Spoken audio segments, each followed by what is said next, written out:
Translator, Nintails, Dark Gem. Chinmu jolted upright at once and cast his gaze beyond the lattice window. Chancellor Ba Shan's snores crashed like thunder rolling across mountains and valleys. Even as the icy wind knifed its way into the chamber, he did not stir in the slightest. From outside drifted a strand of strange chanting, elusive and indistinct. Chinmu could not discern whether it was light or heavy, hurried or drawn out. Yet, without the slightest hesitation, he circulated the heavenly devil creation technique, sealing tight his 3 souls and 7 spirits before rousing his vital chi. The junior protector sword that hung at the head of his bed leapt from its sheath of its own accord, and a streak of argent swordlight flooded the room with a chill brilliance. A pallid figure drifted back and forth beyond the window. The junior protector sword quivered and hummed, and in a flash, sword radiance shot forth. Several human heads outside the window toppled to the ground. To harm with shamanic arts might sound uncanny and arcane, yet such spells were nothing more than assaults aimed either at the corporeal shell or at the wandering soul. Though Chinmu was young in years, he understood well the principles behind these bizarre calamities. Spells that targeted the body required secret arts to infiltrate a chamber and slay their victim outright. As for those that struck at the soul, their methods were far more unfathomable. Take shaman poison, for instance. It could seep into one's souls and spirits. Colorless, scentless, formless, traceless, impossible to guard against. Or consider the worship of the soul with a straw effigy. One would inscribe upon the doll the victim's date of birth and the 8 characters of their horoscope, then worship it for 10 days, each day eroding 1 soul or spirit. In 7 days, the 7 spirits would depart. Thereafter, the 3 souls would follow. There was also the victory loathing technique, wounding the soul to wound the flesh. With needles or blades, one pierced the soul itself, and through the hidden tether between spirit and body, the harm would echo into the corporeal frame, pierce the limbs of the soul, and the limbs of the body would be pierced. Strike the heart between the brows, and the mind would fall into chaos, and so forth. To slay a man merely by knowing his name seemed fantastical, yet it was no more inconceivable than these 2 arts. Thus Chinmu sealed his souls and spirits and hung the junior protector sword above his bed to guard against precisely such sinister stratagems. All of a sudden, a bizarre peal of laughter rang out. Chinmu snapped his head toward the sound. He saw countless tiny figures clambering in through the window and dropping onto the floor. They brandished knives, axes, and military forks, mounted on miniature steeds, arrayed in neat formation like a vast army numbering in the hundreds. This diminutive host surged forward in a tide and climbed upon Chancellor Ba Shan's chest. Yet Chancellor Ba Shan continued to snore thunderously, as though oblivious to heaven and earth. At their fore rode a tiny commander astride Chancellor Ba Shan's nose, spear in hand. He leveled the spear at Chinmu, who was already seated upright, his beady eyes gleaming with fervor. With an incomprehensible cry, the other tiny warriors rushed toward Chinmu like a breaking flood. The little men were wild with excitement, shrieking unintelligibly as they brandished their weapons with savage ferocity. And yet, though they numbered in the hundreds, Chinmu felt that with but 2 or 3 strides he could flatten them all. He was unsure whether to laugh or weep. Was this why Butcher had never dared to use his true name? Chinmu drew his sword. Just as Swordlight was about to erupt and sweep away this miniature army in a single arc, he suddenly heard someone calling his name. The voice rode the chill wind, drawn out and distant, as though its owner stood far away. Chinmu did not answer, yet the voice was closing in swiftly. When someone calls your name, even if you remain silent, the heart cannot help but stir. That voice had seized upon this subtle reaction to trace his position. Thus, just as the sword radiance in Chinmu's grasp was poised to massacre the small host, a biting chill pierced the heart between his brows. His hand, poised to strike, froze midair. His soul itself stiffened and congealed. When his soul froze, so too did his body. The swordlight guttered and went dark. The tiny men capered in delight and swarmed over him, burrowing into him through his mouth, ears, and nostrils. In the next instant, Chinmu saw the tiny figures hoisting him and dashing off at full speed. What they carried was not his fleshly body. They had tunneled within and borne away his soul.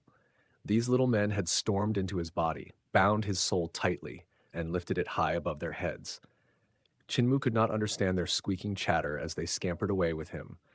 He felt utterly unable to move. The scenery before him flickered and dissolved into utter blackness. All light vanished, only boundless darkness remained. Beneath him, bubbles of light began to form. Only then did he realize he was lying upon a sacrificial altar. The tiny men set him down and craned their heads toward the heavens.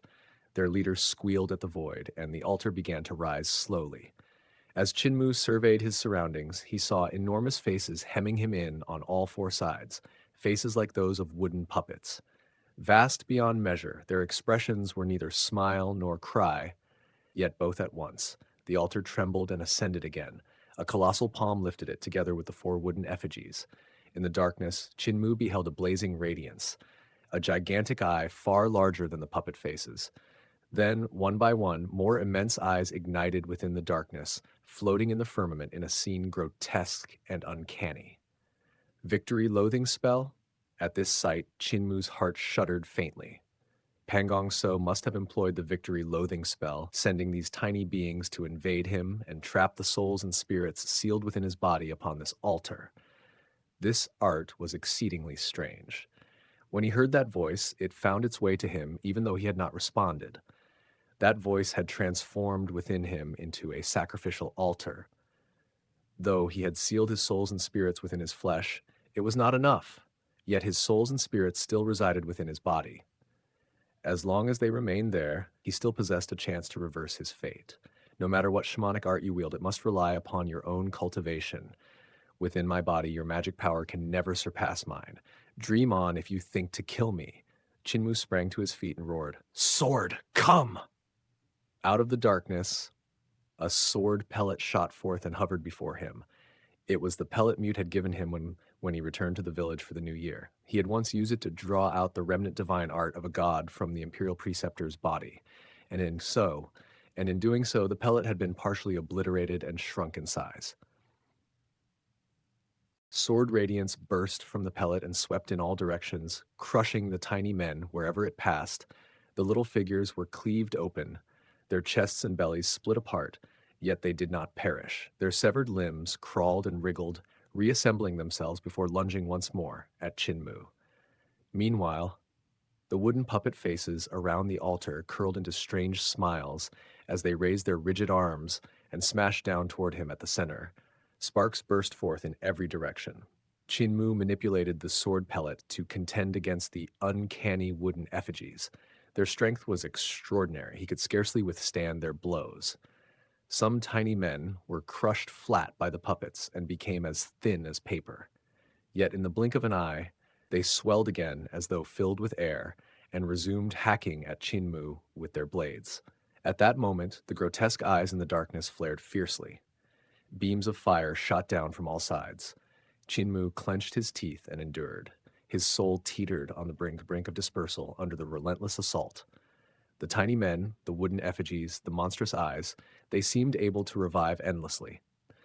No matter how many he slew, they returned without end, attacking without fatigue. Just as despair from exhaustion was about to swallow him, fury blazed within his heart. Is senior brother Ba Shan still asleep? At that very moment, the crowing of roosters rang through the air. Faintly, he heard the night watchman striking the gong to mark the 5th watch. Then came Chancellor Ba Shan's yawn, distant yet clear. I waited the whole night, yet Pangong So never came in person, truly disappointing. That brat is cautious indeed. He did not cast a spell himself to kill junior brother Chin, but sent another great shaman in his stead. Chinmu was taken aback. Senior brother Ba Shan knew I was ensnared? A pity only a great shaman of 7 Stars realm took the bait. Chinmu heard Chancellor Ba Shan draw his blade. The tyrant knife left its sheath. The golden blade adorned in white jade, its radiance cleaving the night through the window. A man of 50 years with nothing accomplished, bearing his knife alone across the 8 wilderness. Accompanied by that song, a blinding arc of light split the darkness and descended from the heavens, slashing mercilessly upon the sacrificial altar. Heaven and earth roared, then shattered and crumbled. That single blade seemed to cleave the world into 2 halves, parting left and right. These were in truth Chinmu's eyelids, slowly opening, yet strangely, He felt them open toward the left and right. This is the victory-loathing spell of Roland's Golden Palace, which I have just undone for you. This kind of victory-loathing spell turns your eyeballs half upside down, so you are looking to your left and right. Chancellor Ba Shan appeared to him as though standing upon the wall. Mobilize the muscles in your eyes and slowly adjust your eyeballs back to their proper position. Qinmu followed his instruction. After a time, his eyes returned to normal. He said at once, "Senior brother, I was trapped." Chancellor Ba Shan nodded and gestured ahead. "This is what trapped you." Qinmu lowered his gaze and was momentarily stunned. The sacrificial altar that had ensnared him was not some vast mystical construct, but merely a silver plate ringed by 4 palm-sized wooden puppets. The tiny men who had carried him were nothing more than soybeans, and the steeds beneath them were bean sprouts. The eyes that had floated in the sky were in fact the eyes of enormous spiders, not strange celestial orbs in formation. Beneath the plate lay a weasel. Both spider and weasel had been cleaved by a single stroke, dying unnatural deaths. I thought Pang Gong So would act personally, not dispatch a mere great shaman of Seven Stars realm. Chancellor Ba Shan shook his head. I suspect he refrained because he feared I would be at your side. He is truly cautious. Qinmu looked out the window and saw that the heads he had severed with his sword light were merely straw effigies draped in white cloth. He asked, "Senior brother, what became of that great shaman of Seven Stars realm?" "He is dead," Chancellor Ba Shan replied. "He cast his spell within his dream, employing the victory-loathing technique to harm you. My knife broke his spell. My blade then entered his dream through that spell and slew him in his sleep. In other words, he passed away very peacefully." Qinmu was doubtful.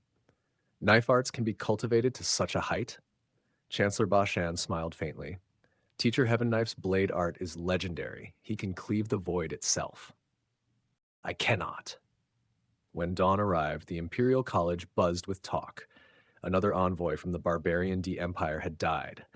It was said he perished suddenly at the 5th watch, blood flowing from all 7 orifices. His death had been most miserable. Before collapsing, he had screamed 3 times. Qinmu muttered, "Didn't Senior Brother Ba Shan say he passed away peacefully?" By afternoon, a shaman came forward and bowed deeply. "The prince invites Cult Master Qin to a banquet." Translator, Nine Tails. Editor, Dark Gem. "Yesterday, Pang Gong So commanded a grand shaman to weave sorcery to claim my life, and today he dares invite me to a feast?"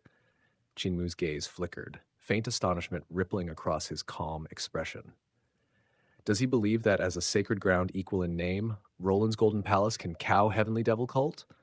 Or does he harbor some deeper stratagem? Chancellor Ba Shan strode forward and asked in a low voice, "Do you require my company?" Qinmu shook his head gently. "There is no need. If Pang Gong So truly intended to slay me in broad daylight, he would not have resorted to shamanic arts last night. I shall meet him alone." Jade Fragrance Floor stood as the grandest restaurant within the entire capital, fashioned in the style of a garden estate. Within its halls and courtyards lay rockeries, winding streams, leaping fountains, and even graceful maidens who sang and danced beneath painted eaves. Each courtyard was separated from the next, secluded and refined, steeped in tranquility. Those who came here did not seek delicacies alone, but a sanctuary for discourse and intrigue. Before calamity descended upon the land, its business had flourished like spring blossoms. Even high ministers and noble scions were required to reserve seats days in advance. Yet after the natural disaster struck, the emperor personally oversaw relief, and the capital's aristocracy were compelled to donate their wealth. Thus, Jade Fragrance Floor's once thriving bustle had quieted. Still, once the scars of disaster faded, it was certain that prosperity would surge back like a returning tide. Within the green bamboo garden of Jade Fragrance Floor, Pang Gong So greeted Qinmu with composed courtesy. "Cult Master Qin, my retainers offended you. They have paid with their lives. Let their deaths settle this grievance. May Cult Master display magnanimity and forgive us."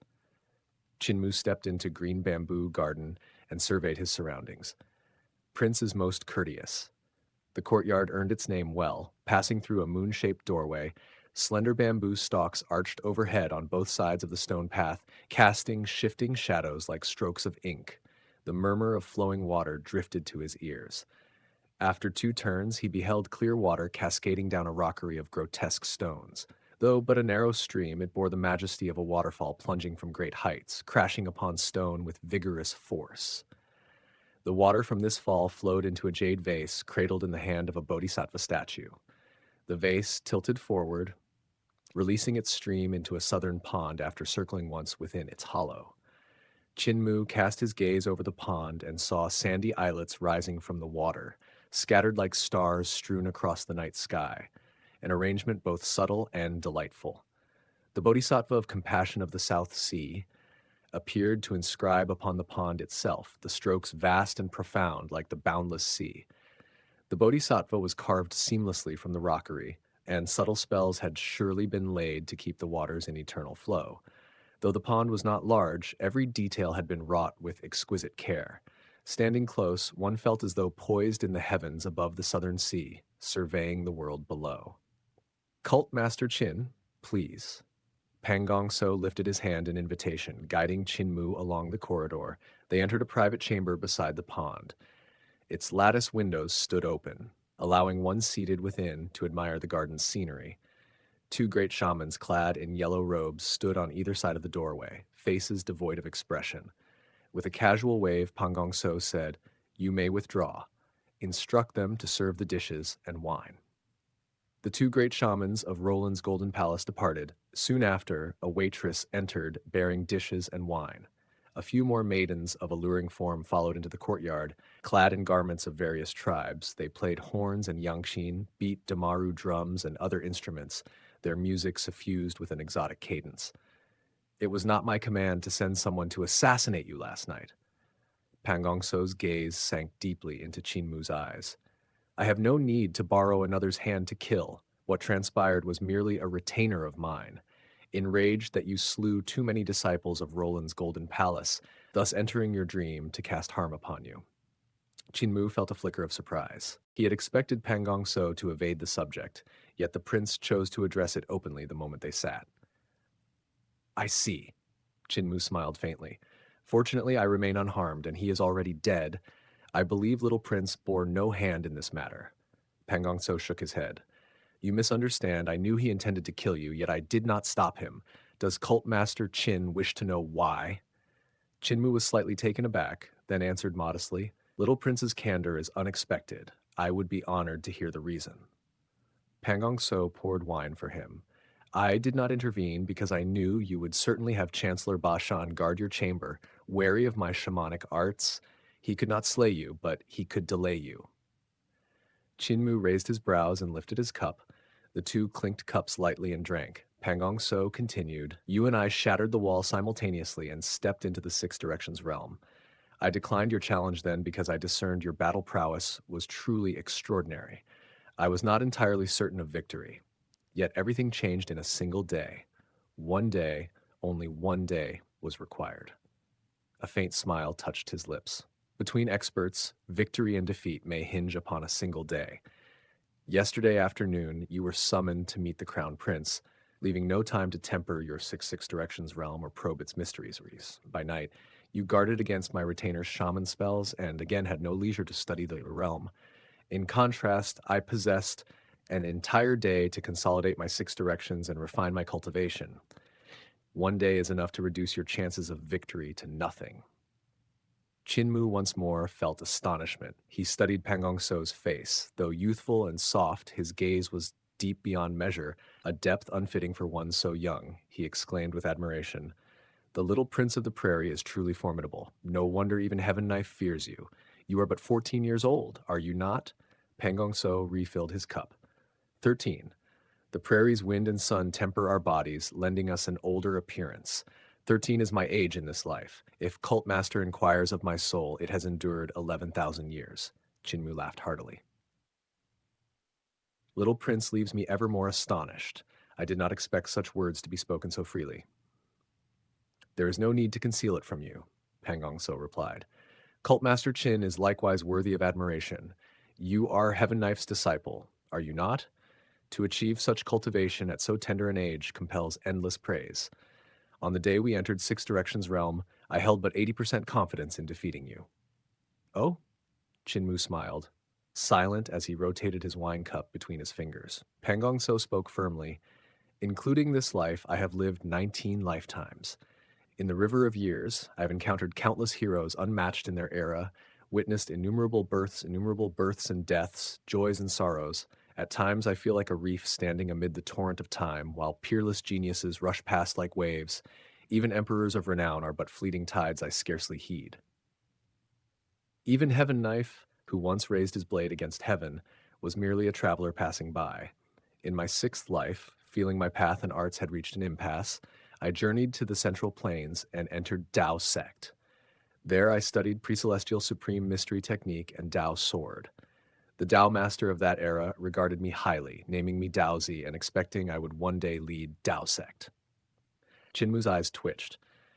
This ancient being had once entered Tao Sect and become Daozi? Both Pre-Celestial Supreme Mystery Technique and 14 writings of Tao Sword had fallen into his grasp? Tao Sword was exceedingly difficult. In that life, I cultivated up to the 13th sword, yet never comprehended the 14th. Pangong So sighed softly. Though empowered by Pre-Celestial Supreme Mystery Technique, full comprehension eluded me. It demands terrifying mastery of algebra. Until old age claimed me, I failed to grasp the 14th sword. In my seventh life, I returned to Tao Sect, yet again fell short, achieving only half that final strike. In my eighth life, I entered Great Thunderclap Monastery. Chinmu's heart trembled violently as he stared into Pangong So's eyes. You found Tao Sword insufficient to break through, so you sought Great Thunderclap Monastery to learn Rulai's Mahayana Sutra? Incorrect. Pangong So's expression grew solemn. I went to comprehend Buddhism. Great Thunderclap Monastery's Dharma possesses profound insight into one's true nature. Rulai's Mahayana Sutra gathers the wisdom of Mahayana cultivation. Naturally, I had to learn it. I began as a novice monk, reading every scripture, comprehending them fully before cultivating Rulai's Mahayana Sutra.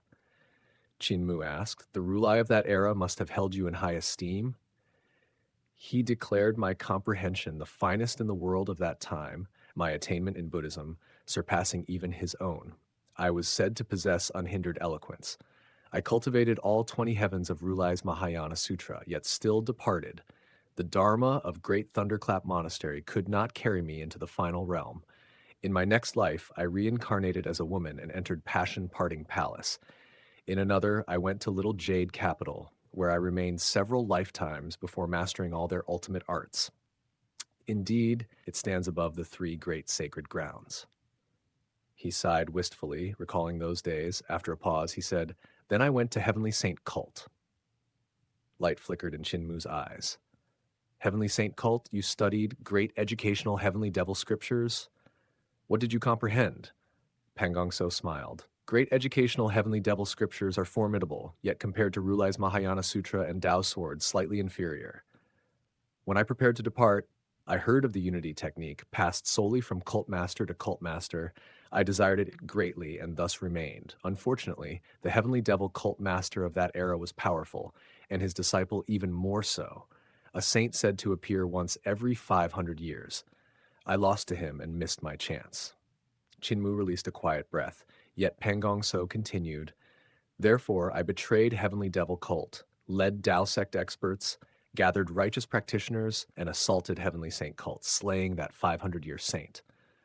The wine in Chinmu's cup quivered. A single drop spilled upon the table. That saint was rare indeed. He fought Tao Master to mutual destruction and grievously wounded me after I struck from the shadows. Yet he was exhausted to death beneath the onslaught of countless righteous practitioners. Pangong So spoke leisurely. Before dying, he transmitted the cult master's position and unity technique to Heavenly King Qing. Though grievously injured, how could I abandon everything at the brink of triumph? I pressed the assault, yet cult master Qing imparted unity technique to the saintess before leading his followers in a death battle against me. Wounded and forced, I retreated to the prairie. He sighed.